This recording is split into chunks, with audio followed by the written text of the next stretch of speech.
It is not a difficult story about life. When an elderly man discovered that his shoes were beyond repair, he became frustrated.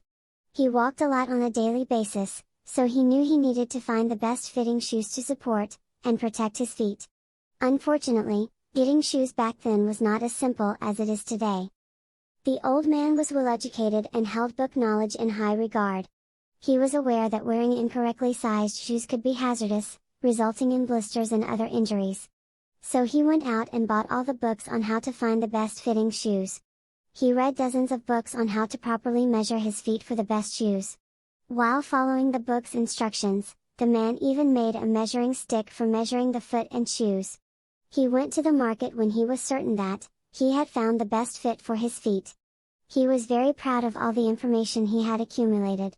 If he hadn't done this extensive research, he might have had to go barefoot for the rest of his life. When he arrived at the shop, he discovered a lovely pair of shoes that matched his aesthetic preferences. However, when it came time to measure the shoes, he realized he had forgotten his measuring stick at home. Oh, what a shame his home was so far away, and he wouldn't have made it back in time to buy the shoe on the same day. So, the next day, he returned with his measuring stick. Because his old shoes were unwearable, the man went to the market barefoot the next day. He had to get the shoe today or else he would have to walk barefoot, until he could get a new one. But, to his disappointment, he couldn't find the shoes he wanted in the store. So the man asked the shopkeeper about the shoe. The shopkeeper informed him that the shoe he had chosen the day before was no longer available. The old man was depressed. Looking at the man's anguish, the shopkeeper asked why he hadn't gotten his favorite pair the day before if he liked them so much. The old man explained what had occurred to the man. How he left his measuring stick at home, how important it was to have the right measurements to get the right shoes, and how he couldn't get measurements without his measuring stick. The shopkeeper became even more perplexed and inquired, "But your feet were with you, why didn't you try on the shoe?"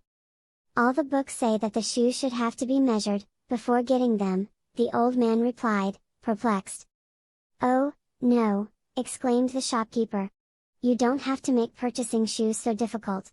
To find the perfect pair of shoes, you'll need your feet, some money, and possibly some common sense." Moral of the story: in most cases, knowledge and research come in handy. But we must avoid the trap of overthinking. Overthinking can sometimes cause a decision to be delayed, resulting in missed opportunities. On the other hand, simple reasoning skills and common sense can sometimes solve a problem. Thank you.